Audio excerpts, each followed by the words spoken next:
It was the bells that woke me, though I had not truly been sleeping. Oxford carries them through her stones like veins under pale skin.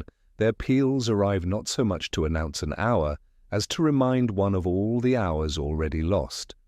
I had left the window open foolishly, perhaps, but September had wrapped itself in that brittle coolness which encourages a man to sit half in the present, half in memory. The chimes rolled in, mournful, without any of the gaiety that tourists mistakenly imagine them to hold. A scholar might call them the pulse of continuity. To me, they sounded more like reproach. The case began not with a scream or a body, but with the hesitant scrape of a bicycle wheel against flagstones in a cloister I had no reason to visit. A porter had spoken of it in passing, his tone oddly careful, as though bicycles in Oxford were so unremarkable that the act of remarking could itself be suspicious. I had tucked it away, as I do with such fragments, in the way one sets aside a crossword clue whose answer refuses to present itself. It will either arrive unbidden or not at all, but its outline lingers like an after-image. That evening, I found myself walking toward St. Giles under a sky the colour of pewter. Rain had threatened all day, and at last the stones were darkening with it, the air sharp with the smell of struck matches and wet wool. A church bell was sounding compliant, its tone less urgent than the college bells, almost intimate. I paused beneath an archway and thought, with an unease I could not name, that the sound was carrying differently flattened, as though muffled by some obstruction between tower and ear. Small distortions always trouble me more than large ones. Inside the church, the nave stretched in dim candlelight, rows of pews holding no congregation. The verger, a thin man with spectacles sliding down the ridge of his nose, muttered that the bells had rung oddly all week. He had shrugged as if this were merely the machinery of age, but I saw his fingers tap against the hymn book he carried, a nervous ostinato betraying something withheld. I left him to his muttering truth and prefers to seep rather than spill. In the vestry I found a discarded paper, not discarded, exactly torn carefully, as though half of it had been kept, half offered up to disappearance. The surviving column contained a chess problem, knight moving to a square where it seemed to accomplish nothing, yet the notation was wrong and N had been replaced with B. Such substitutions are trivial, yes, but deliberate errors echo in the mind like misstruck chords. Somewhere someone had wished to signal or to confuse and had chosen the modest arena of puzzle solving to do so. I tucked the fragment inside my coat. As I did, I heard footsteps echo behind me. They halted when I turned, the way one halts, not from shyness, but from calculation. Then they retreated. A door creaked closed, and the draught it released extinguished one of the small altar candles. I was left with the wax-sweet smell of its dying wick, and the silence that follows when bells have ceased, when even echoes decide not to linger. Back in my room I poured a whiskey, the peaty kind that leaves a shadow in the throat. The crossword lay open beside me, obstinately unfinished, its final clue untouched. Definition toll. 4 letters. I scribbled out chime, peal, knell, each inadequate. Outside, the bells began again, announcing the late hour with all the weary insistence of tradition. They were beautiful, and yet I could not escape the feeling that someone somewhere had bent their music toward a darker harmony. The chamber was always colder than one expected, as if centuries of disputation had leached the warmth from its stones. I had sat there once before, years earlier, in another matter altogether, and I recalled then the same draught, the same faint smell of extinguished candles clinging to the carved wood, a hall of decisions, though most of them more ceremonial than consequential. That night, however, it seemed less like a place of order than a stage prepared for an argument no one wished to hear aloud. I had been summoned under the pretext of consultation. A don in his 60s, florid, his gown smelling faintly of tobacco, had pressed a key into my palm outside the porter's lodge. His words had been careful, even rehearsed. "You may find something of interest in the chamber, Inspector." Not an invitation, then, but a subtle command, delivered with that peculiar blend of deference and disdain which Oxford retains for authority not conferred by itself. The room was empty when I entered, save for the dust and the echo of my own step. Oak panelling stretched high, darkened to near blackness, and above me portraits of past wardens gazed down in shades of jaundice and shadow. At the long table lay a sheaf of papers, too neatly stacked for accident, yet not neat enough for true order. Someone had rifled them, then thought better of it. The top page bore the seal of the college council, its wax softened and repressed, like a wound tampered with. I pulled up a chair. Its creak was loud enough to sound accusatory.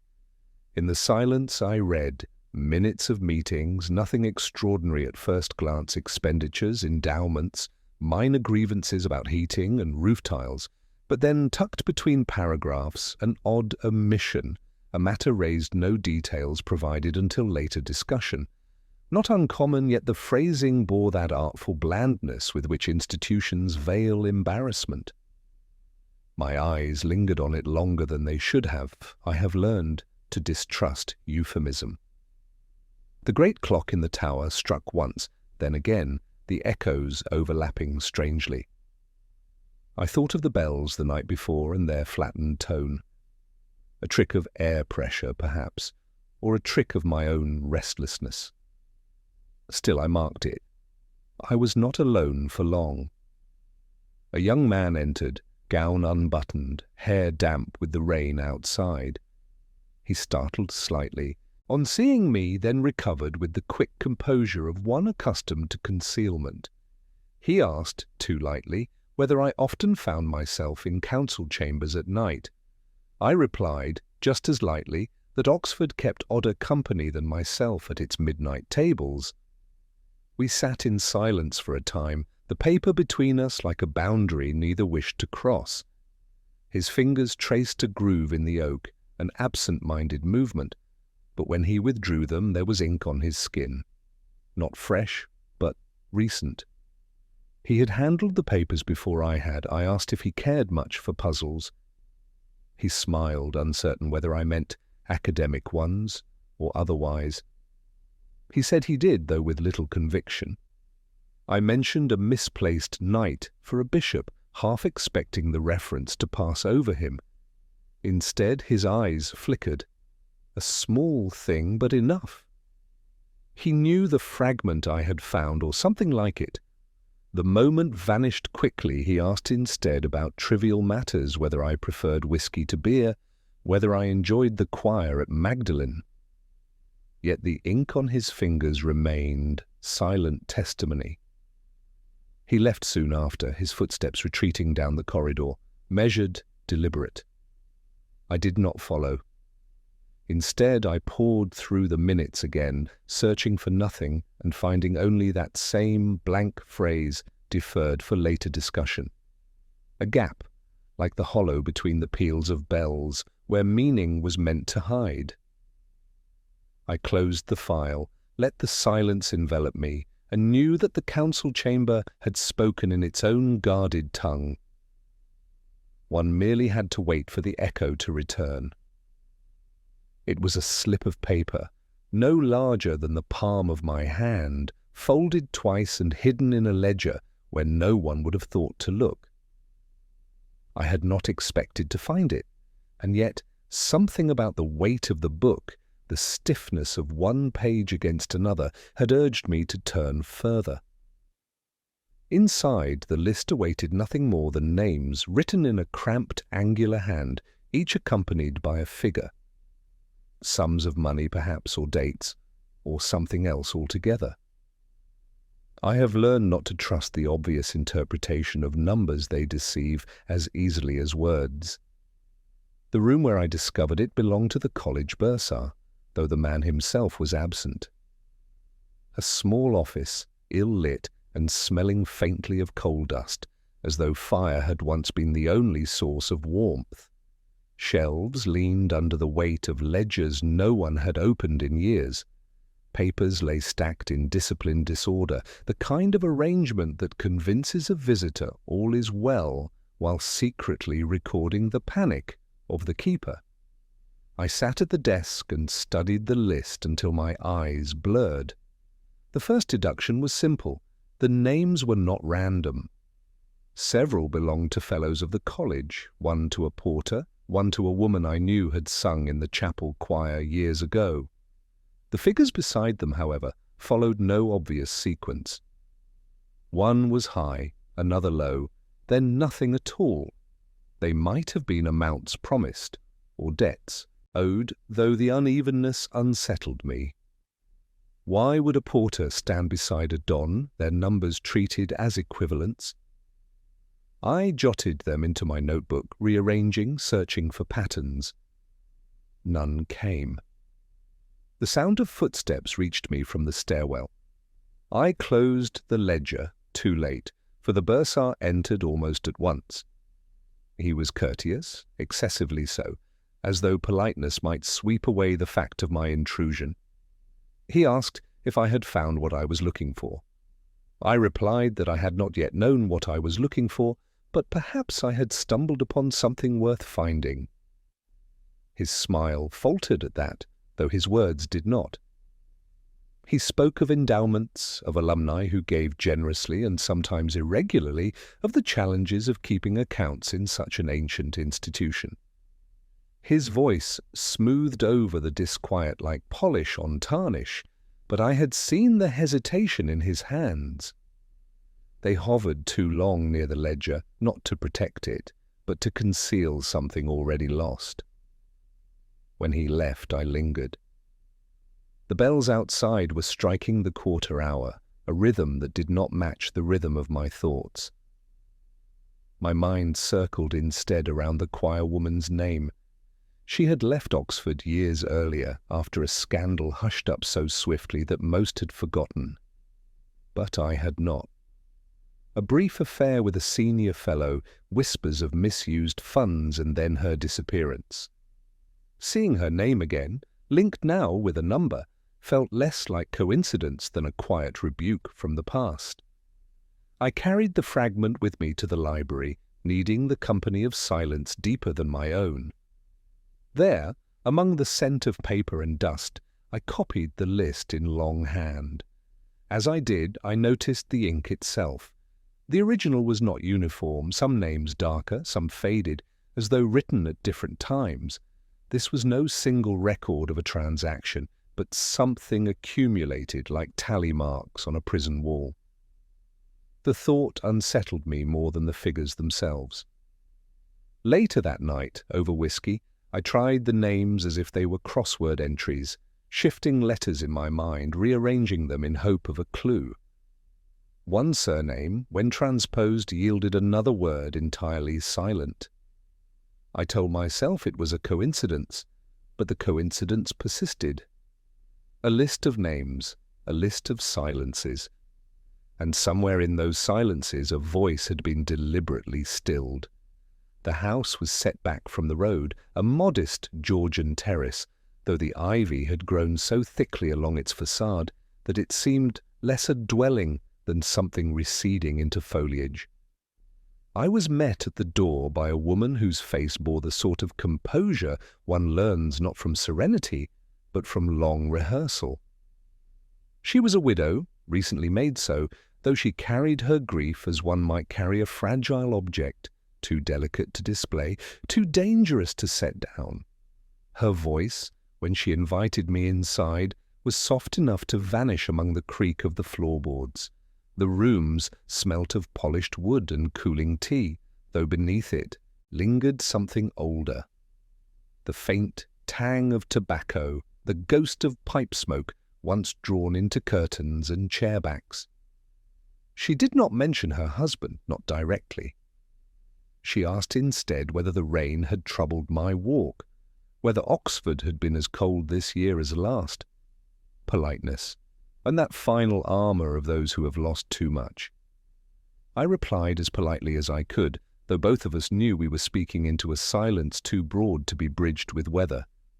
On a low table lay a stack of hymnals, spines cracked from years of use. She explained that her husband had been fond of the chapel, though he himself had no voice worth hearing. She allowed a small smile at that, though it vanished quickly. I turned one of the hymnals over and found, tucked within the pages, a slip of paper no larger than a visiting card. A line of words written in a hurried hand, Canticle 94, omit, nothing else. I asked her if she recognized the note. She shook her head, though not with the certainty of ignorance. It was the kind of shake that wished an answer into non-existence. As she poured the tea, I noticed her hand pause mid-air, the tremor barely perceptible but present. She steadied herself against the edge of the tray before continuing. It was a gesture one might miss, but I have lived long enough among small hesitations to know when silence says more than words. I asked whether she had many visitors since her husband's death. She answered quickly that she had not, though her eyes shifted towards the hall, as if recalling the sound of another set of footsteps on those worn boards. We sat in that dim parlour for a long while, sipping at tea that cooled too quickly. Outside, the rain deepened, and the glass blurred with rivulets. She asked at last whether I believed her husband had died peacefully. I told her only that peace is a word most often used by the living. She lowered her gaze, her fingers tightening around the porcelain cup, and for a moment I thought she might weep. But no tears came, only silence, again thick as ivy. When I rose to leave, she followed me to the door. There she paused, as though something unsaid pressed against her throat. Then she asked, with a calm that seemed almost unnatural, whether I thought the truth ever brought comfort.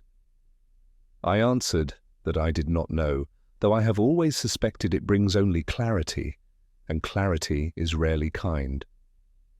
She nodded once, turned away, and the latch clicked softly between us. Later, back in my room, I examined the slip of paper more closely. The ink was blotched, as though written hurriedly, perhaps even with a hand unused to writing at all. Canticle 94, omit. I searched my memory of hymnals, of psalms recited, of music forgotten. The numbering struck me as peculiar. There was no 94th canticle in the standard book, which meant the note was not an instruction but a cipher of some sort, concealed within the language of worship. A silence deliberately arranged. The widow had denied knowledge, but her silence itself was eloquence. And somewhere within that silence, I felt the faintest toll of truth beginning to sound. The morning after my visit to the widow, I found myself in the cloisters once again, the stones slick with rain, and the air raw enough to sting the lungs. A porter intercepted me with an eagerness that suggested both duty and relief. He said that one of the undergraduates had left town suddenly, without notice, and that such an act might bear my attention. He offered this as if bestowing a gift, his eyes glinting with the satisfaction of having played some small role in the machinery of suspicion. The young man's name was added to the list I carried with me in my pocket, a list now grown heavy with too many names, each promising an answer and offering none. I went to his rooms, a modest set overlooking a neglected quadrangle where puddles mirrored the sky's bleakness. The door was unlocked, though that itself was hardly a crime. Inside, the room smelled faintly of ink and damp wool. Books lay stacked haphazardly, though among them one was conspicuous in its orderliness. A hymn book, though not the college's own. Between its pages I found another scrap of paper, similar in hand to the one left in the widow's hymnal. This one read only Psalm 14, omit. I sat by the desk and studied the words. Psalm 14. The fool hath said in his heart, There is no God, not a passage chosen lightly, nor one without its edge. The word omit suggested not erasure, but concealment, as though the words themselves held something that must not be spoken. I jotted the note beside its predecessor. Canticle 94 omit, Psalm 14 omit, alone, each curious, together more so. Yet what they meant refused to yield. It was a crossword clue without enough letters to fill. I was interrupted by a fellow, older, his gown trailing dust as though it had swept the corridors for him. He claimed he had come to check whether the boy had left anything of value unattended. His tone was too smooth, his curiosity too ready. He watched me closely, his gaze fixed not on my face but on the papers I held. He asked whether the notes meant anything. I replied, perhaps more curtly than I intended, that they meant less than he feared and more than he hoped. He smiled at that, though his hands betrayed him only twitching at his side, as though eager to seize the papers from me. I pocketed them before he could act upon the impulse. Later, I walked the quad in silence. Students hurried past, coats pulled tight, conversations half-formed and soon dissolved into the rain. None of them knew that suspicion had already gathered in their midst. None of them would have believed it if told. Oxford does not thrive on scandal. It smothers it beneath layers of tradition until only whispers remain. By evening, word had spread that the missing undergraduate had been seen boarding a train for London. The porter relayed it with a tone of finality, as though the case Was solved, yet everything about it smelt wrong. Too neat, too prompt. Red herrings have a way of swimming towards you, bright and obvious, begging to be caught. This one leapt straight into the net. Back in my room, the fire reluctant in its grate, I examined the scraps once more. The handwriting troubled me. It was the same hand, yet not. Certain letters bore hesitation in one note that did not appear in the other. The flourish of the capital P in Psalm was too precise for the same careless writer who had scrawled canticle. It was not one voice speaking twice, but two voices using the same tongue, a mimicry or a collaboration. Either way, the boy's flight was unlikely to be the key. A distraction designed for me to follow, while the real trail wound elsewhere. The bells began to toll again, a sound both mournful and relentless. I listened as the echoes folded upon themselves, hollow yet insistent. A red herring, yes, but in its scales I sensed the glimmer of the hook hidden beneath. It was not unusual for me to seek distraction in music, though distraction is never quite the right word. Music for me has always been less a reprieve than a mirror reflecting, amplifying, distorting, until what I had tried to ignore stood bare again before me. That night it was opera. A modest production staged in one of the smaller halls rather than the great theatre, though the acoustics were no less reverent. Mozart, if I recall, though memory blurs the details. What lingers is the voice soprano, clear, delicate enough to unravel the threads of my thoughts and tie them again into knots. I had gone reluctantly, persuaded by a colleague who believed an evening of music might loosen the grip of the case upon me. He was wrong, of course. I found myself listening to the words not as melody, but as message. The libretto spoke of betrayal and concealment, of letters hidden and found again, of lovers who lied and confessed in equal measure. It was impossible not to think of the scraps of paper I had collected, those strange omissions cloaked in the language of psalms and canticles. Each aria seemed less like a performance than a commentary, as though the stage had turned conspiratorial and whispered truths in a tongue only I could hear. I sat in the half-dark, the rows of faces before me blurred, their attention fixed upon the stage. Yet mine drifted to the side aisles, to the shadows where a figure lingered too long at the edge of the curtain. A man, middle-aged, his profile indistinct, yet familiar. He watched not the performance, but the audience, as though measuring who reacted, who flinched, who leaned forward. When his eyes passed across mine, he withdrew into the dark, his absence more eloquent than his presence. During the interval, I walked the marble-floored lobby, the air heavy with perfume and damp wool from coats shrugged off. Conversations mingled, each voice striving to sound learned in its praise. I caught fragments of remarks on the sopranos, phrasing and complaints about the conductor's pace. And then faintly, another word that froze me. Spoken not as critique, but in low discussion between two men near the staircase. I stepped closer, but by the time I reached them they had dissolved into the crowd, leaving me only the echo of a word that had begun to haunt me. Back inside, the performance resumed, a duet, voices twining in counterpoint, one climbing, the other resisting. The music grew urgent, though its urgency was not enough to disguise the small drama unfolding 3 rows ahead. A young woman, pale beneath the theatre light, drew from her handbag a folded slip of paper. She read it once, then again, her hand tightening until the paper creased. She slipped it back, glancing over her shoulder. The man who had loitered in the shadows earlier was gone, yet his absence pressed against her like a presence. I wondered, not for the first time, how much of life's true theatre takes place off-stage, between gestures barely noticed. When the final notes fell away, the audience applauded with relief, as though grateful to be released from an intensity they had only half understood. I applauded too, though my thoughts were elsewhere. The libretto's final line lingered in my ear, "All shall be forgiven, though none shall be forgotten."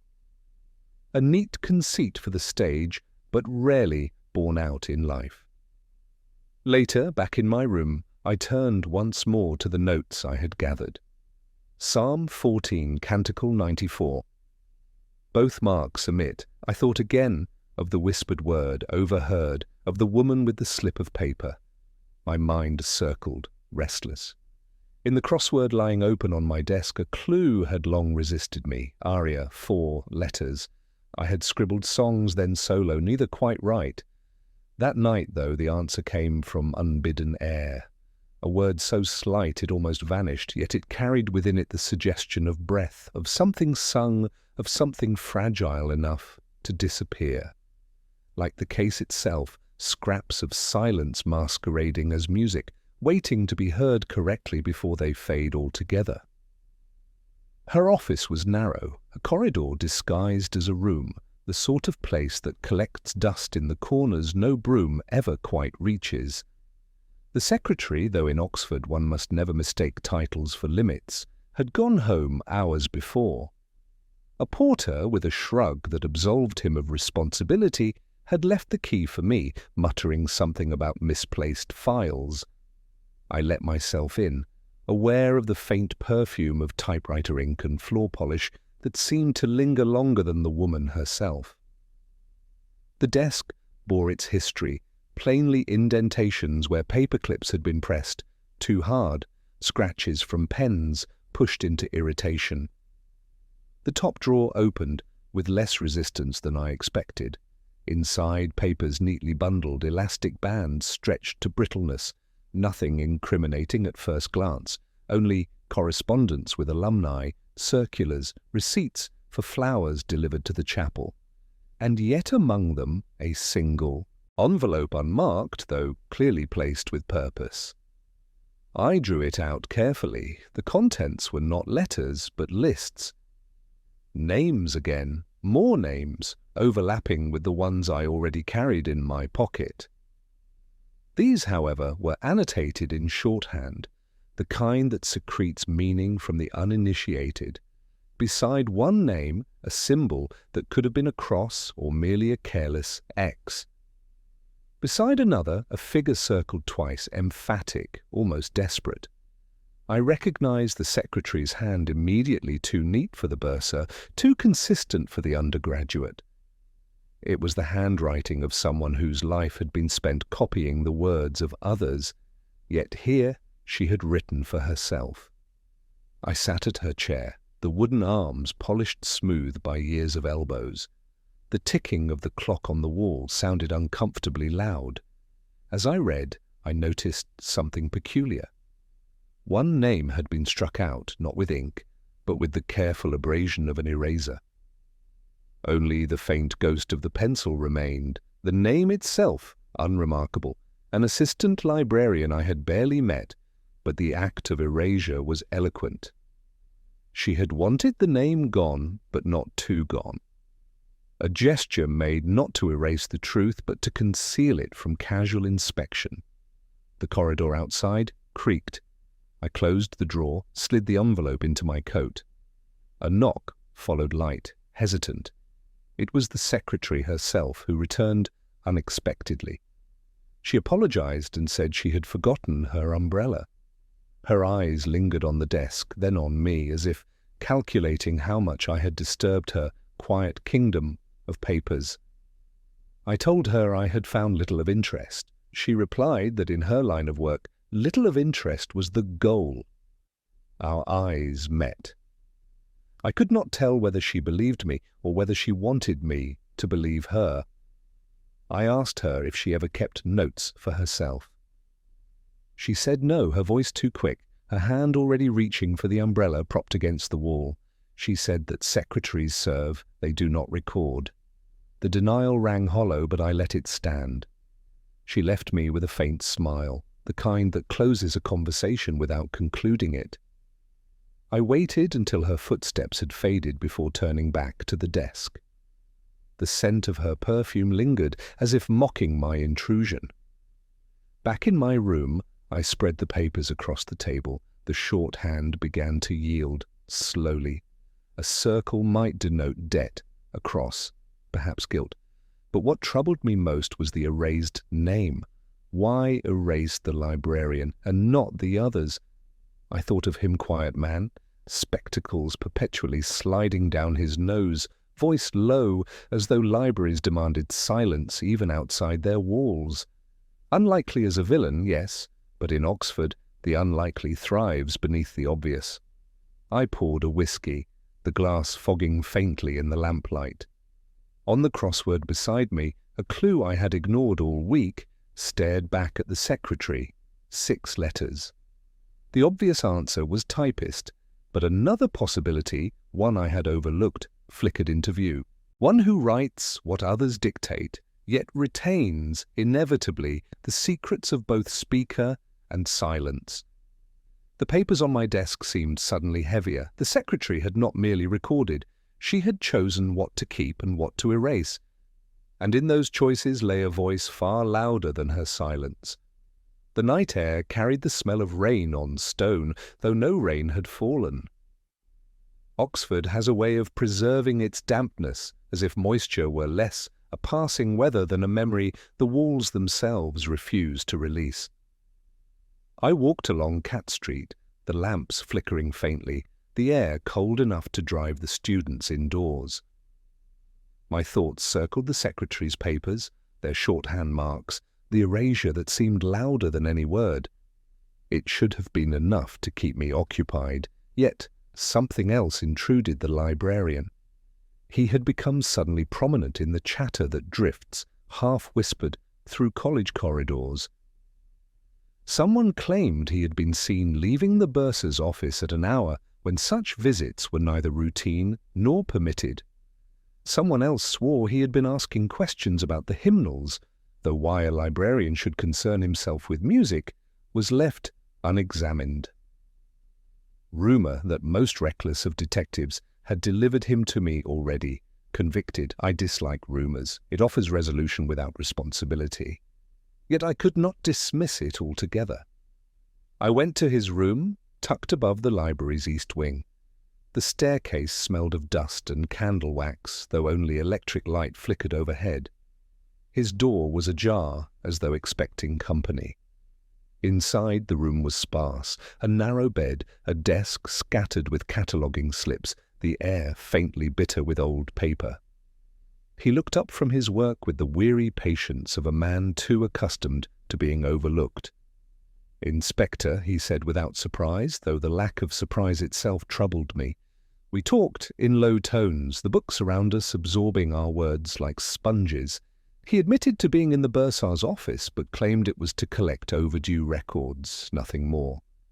He admitted, too, that he had asked after the hymnals, but only because a set had gone missing from the shelves. His explanations came quickly, almost too quickly, like a student rehearsing answers before the examination. His hands remained folded on the desk, fingers interlaced so tightly the knuckles whitened. That gesture alone told me he was concealing something, though not necessarily guilt.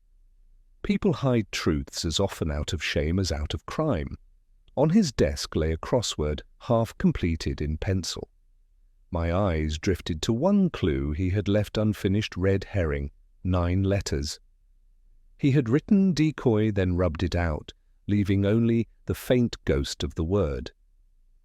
I asked if he struggled with crosswords. He said sometimes, though his voice faltered. I wanted to ask whether he struggled with lies in the same way, but I held my tongue. It is often better to leave silence where silence will work harder than any question. When I left, the corridors of the library were still. My footsteps echoed in a way that made me feel observed. Outside, the bells began to toll the half-hour, their resonance distorted by the wind. I paused at the gate, uncertain whether I had encountered a man clumsy in deceit or merely ensnared by circumstance. It would have been convenient to fix the shape of guilt upon him to allow the case to rest there. Convenience, however, is not the same as truth. Later, in my room, I laid out the scraps against the psalm, the canticle, and the secretary's notes. The librarian's name appeared faintly once, then struck through with hesitation, not erased, not forgotten, merely suspended, as though someone had considered him useful as a distraction. A second red herring swimming into view with all the flourish of the first. I poured a whiskey, its warmth at odds with the chill pressing against the window pane. On my own crossword, a clue I had ignored glared back at me. Deception, 5 letters. I wrote a bluff, then crossed it out. I tried a ruse, then doubted it. The answer eluded me, as the truth itself often does.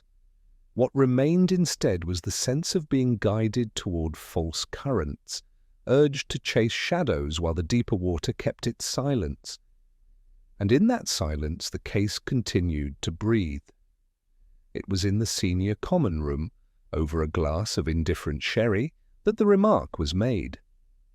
I had not been listening closely. My thoughts were elsewhere, circling the fragments of paper, the names, the evasions, but certain words lifted themselves above the drone of polite conversation. One fellow, distinguished only by his insistence on quoting poetry at every opportunity, had begun declaiming lines from Tennyson, or so he claimed. Yet the line he recited did not belong to Tennyson at all. It was Browning, misplaced, bent into another man's voice. At first, it was no more than an irritation. Misattribution is common enough, and pedantry is no virtue. Yet the mistake clung to me. He had said it so assuredly, as though the authority of his voice could rewrite the source. And then I recalled that I had heard the same line whispered, weeks earlier, by another voice altogether spoken not in company, but alone in the echo of a cloister. A misheard quotation, or perhaps deliberately misquoted. A signal, subtle enough to be ignored, yet strong enough to endure in memory. I left the gathering early. Outside, the night pressed damp against the stone. The rain had ceased, but its residue gleamed across the paving slabs. A porter greeted me with his usual suspicion, asking whether I had found the evening instructive. I replied that instruction was often accidental and sometimes unwanted. He frowned at that, though I doubt he understood. Few do. In my room, I retrieved the slips once more. Psalm 14, Canticle 94, omit, words excised as though silence were a better scripture. And now a quotation repeated inaccurately by two different mouths. I asked myself whether coincidence could be stretched so far. It seemed less coincidental than the choreography, a shared script perhaps, its errors preserved not by accident but by intention. The following day I sought out the fellow who had made the remark. He welcomed me into his study with the weary grandeur of a man who believes his books confer him invulnerability. Shelves rose around us, crowded with volumes, their spines gleaming in gilt. He spoke at length of metre, of rhyme, of the decline of memory among the young. I listened politely, but my attention was elsewhere. On his desk lay a book of quotations, well thumbed, its margins scribbled with annotations. I opened it idly, and there it was, the same line attributed wrongly as he had repeated it. A mistake copied, perpetuated.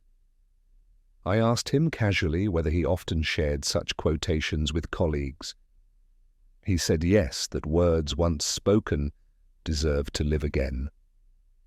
He smiled as he said it, though his eyes betrayed the faint unease of a man uncertain whether he had given away too much. I let the conversation wander towards safer ground, and he seemed relieved, yet I left with the conviction that the quotation was more than a slip of memory. It was a marker passed from one to another, like a phrase in code. That night I tried to trace the pattern. Who had spoken it first? Who had borrowed it, repeated it, reshaped it? In my crossword, a clue lingered. Quotation. Wrongly recalled 10 letters. I misheard, then doubted it. I tried paraphrasing, but it left one space empty. At last I left the clue blank, the silence more eloquent than the answer. Still the thought gnawed at me. To misquote is to disguise. A line displaced, like a name erased, like a psalm silenced. The common thread was not the content, but the distortion. What mattered was not what had been said, but how it had been altered, and by whom. Somewhere in the cracks between words and their sources, truth was hiding, waiting for its voice to be heard. I sat long into the night, the bells marking the hours with their indifferent toll. Outside, the rain began again, soft at first, then steady. I let it drown the silence in my rooms, though it did nothing to quiet the quotation still echoing in my mind, spoken once, spoken twice, misattributed both times, and yet, somehow, truer for its error. The photograph arrived folded into an envelope without seal or signature, slipped beneath the door of my room sometime during the late afternoon. I discovered it only after returning from a walk along the canal, the mist having crept into my coat and stiffened my fingers. It lay on the floorboards, plain, expectant, as though it had always been there. No explanation accompanied it. Just the image and the silence that surrounded it. The picture itself was not remarkable at first glance. A group gathered outside the chapel steps, fellows in their gowns, students in scarves, a scattering of staff who seemed to have wandered into frame by accident. It might have been any ordinary photograph taken at Oxford in any ordinary term. Yet even ordinary things looked at long enough begin to reveal their dissonance. My eyes traced the faces one by one. Most smiled faintly, the forced composure of people uncertain how to arrange themselves for posterity. But one did not. A man stood slightly apart, gaze fixed not on the camera, but on the woman beside him. The look was not affectionate. It was sharpened, intent, like a question left hanging. The woman, too, troubled me. Her posture was angled, as though she had moved at the last moment. The blur at her hand suggested she had been adjusting something, Perhaps the paper she carried, perhaps slipping it away. A hymn book? A letter? The details were too small, the image too grainy, yet the impression persisted. She held something that mattered, something she did not wish to be seen. I set the photograph beneath the lamplight and poured a whiskey. The glass reflected the image faintly, as if the scene itself were drowning. The rain began again outside, beating softly against the windows, and I felt that familiar claustrophobia of Oxford evenings when stone seems to draw nearer, and time itself refuses to move forward. I studied the photograph until the faces blurred together. Then, like a crossword clue finally resolved, one detail surfaced, a shadow cast by the chapel's arch. It fell across the steps, cutting through the group. Yet the man at the edge stood entirely in light, though he should not have been.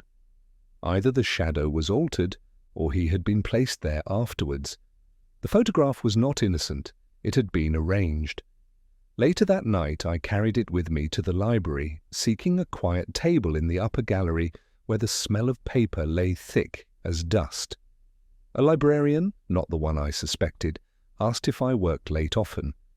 I replied that lateness was the only time Oxford permitted honesty. He left me for work. I spread the photograph against a notebook and began copying the faces in order, jotting initials beside each. Several matched the names from my growing list, though not all. The secretary, I noted, was absent. The bursar stood near the centre, his smile broader than the rest. The widow appeared too, her expression fixed, in a composure I had seen in her parlour. And there, in the back row, barely visible, the young undergraduate who had supposedly fled to London. He had not fled then, or not yet. That discovery should have clarified matters. Instead, it muddied them further. If the photograph predated his departure, then why had it been delivered to me now without comment? If it was recent, then the account of his disappearance was false. Either way, someone wanted me to see him, but not to know why. The photograph was not evidence, it was an invitation. I walked back through the empty quadrangle, the image folded again inside my coat. The bells tolled the hour with their usual disregard for human confusion. In my crossword, left unfinished on the desk, a clue remained unsolved. Picture, 10 letters. I had written an illustration, then scratched it out. I considered remembrance, discarded it too. I left the space blank. The photograph itself felt less like an answer than another silence in the shape of proof. Something erased, something inserted, something waiting in the shadows for me to look again. There comes a point in every investigation when the fragments cease to resist one another. They begin, unwillingly, to align, not into clarity, not yet, but into something resembling shape. That evening, seated alone in the council chamber once more, I felt the weight of it pressing against me. The photograph, the slips of paper, the erased name, the misquoted lineal of them seemed to circle each other like moths around a lamp. I had only to decide whether the light illuminated or destroyed. The bursar arrived first, his face fixed into that careful blandness with which Oxford administrators greet uncertainty. He spoke of duty, of order, of reputations that must not be tarnished. I let him speak, though every word sounded less like concern than like self-preservation. The widow followed, quiet, her hands folded in the same composure I had seen in her parlour. Then the secretary, clutching her umbrella though it was dry outside, her gaze flickering from desk to floor to door. And lastly the librarian, nervous, pale, carrying with him the smell of paper and dust, as though he had brought the library's silence into the chamber. They looked to me for an explanation.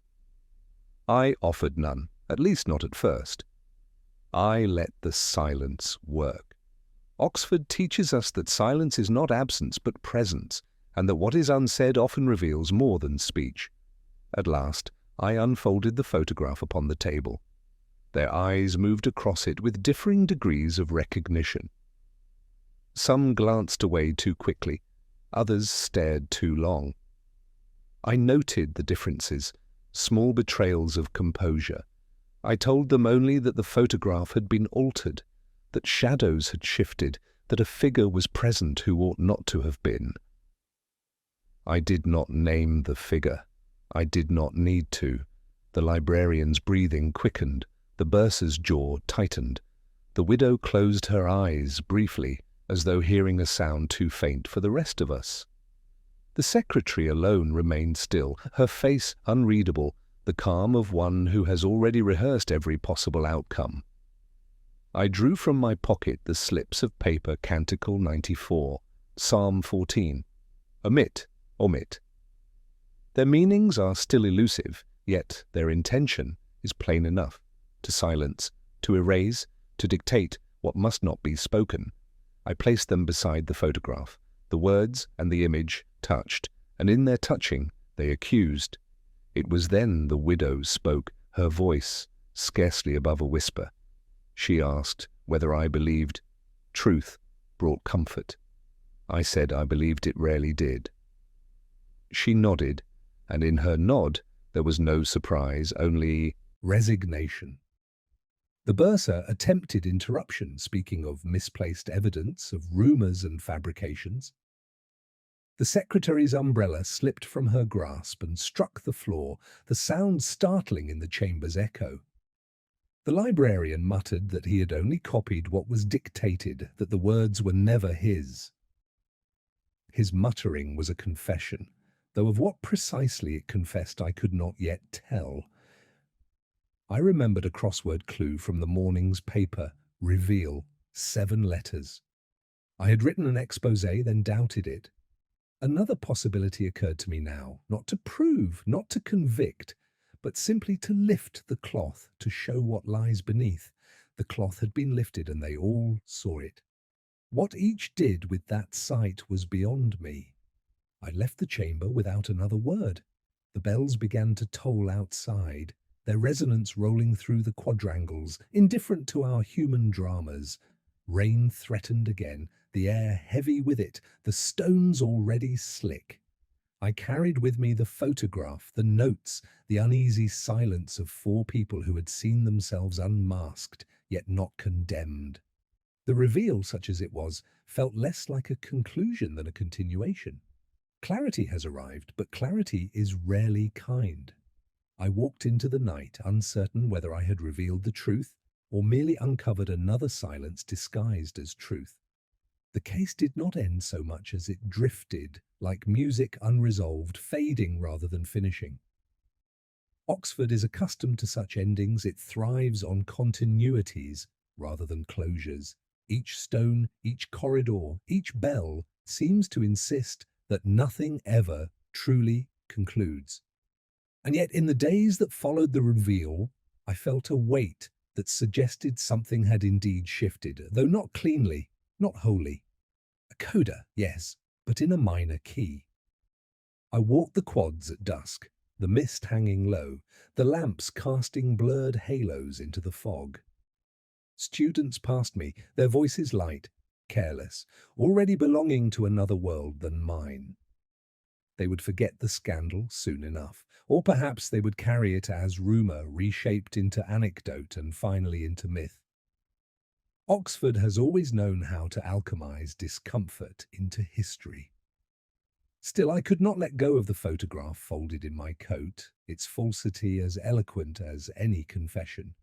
I would take it out at odd hours, lay it flat upon my desk and stare until the faces blurred together. The truth was there, but truth, like music, requires interpretation. One evening I returned to the chapel, half empty, the organist practicing alone. The notes floated upward, hesitant, unfinished phrases that broke against the vaulted ceiling. He paused often, correcting himself, beginning again, never satisfied. I sat in the back, letting the music wash over me, a rehearsal rather than performance, but no less affecting for its incompleteness. I thought then of the slips of paper, each marked omit, a word meant to erase, and yet in its erasure something remained louder than The original. Silence as music, absence as presence. The case had been full of such omissions. The widow came to me once more, not at her home, but on the street, beneath an umbrella held firmly against the drizzle. She asked if I was content with what I had uncovered. I told her contentment was never the point. She asked if I thought her husband's death had been justly understood. I told her justice is a word with too many meanings. She nodded, her eyes searching mine for something she did not find, and walked away. Her silence was heavier than any answer she might have given. In the library, the secretary resumed her quiet reign. I passed her one afternoon, and she greeted me with professional warmth, as though our conversation in the council chamber had never occurred. Her eyes lingered a fraction too long on the book I carried, an anthology of Browning, its spine cracked. The misheard quotation returned to me then, the line bent into another's mouth, and I wondered whether she had been the source, or merely another amanuensis, perhaps both. The distinction matters less than we imagine. The crossword that week carried a clue I could not ignore. Ending 5 letters. I wrote close, then coda, then pause. None seemed sufficient. In the margin I scribbled minor, then let it stand. Music had always been my truest companion, and it seemed fitting that the case should end not with an answer but with a cadence, unresolved, a key turned not toward triumph but toward melancholy. On the final night I poured a whisky and left the window open, the bells of Oxford carrying in faint and uneven through the damp air. The city breathed as it always had, indifferent to revelations, patient with secrets. I thought of the bursar's caution, the librarian's muttering, the secretary's umbrella striking the floor, and the widow's quiet composure. Each gesture, each silence, each omission together, they formed a score that I had tried to read, haltingly, imperfectly. I had revealed enough to move forward, though not enough to satisfy. But perhaps satisfaction is not what truth is meant to bring. Perhaps it was always meant to sound in a minor key, beautiful only in its incompleteness. The bells told the hour, slow and mournful. I let their echo fade into the silence of the room, a silence not empty but full, resonant, like the last note of a coda that lingers long after the music has ceased.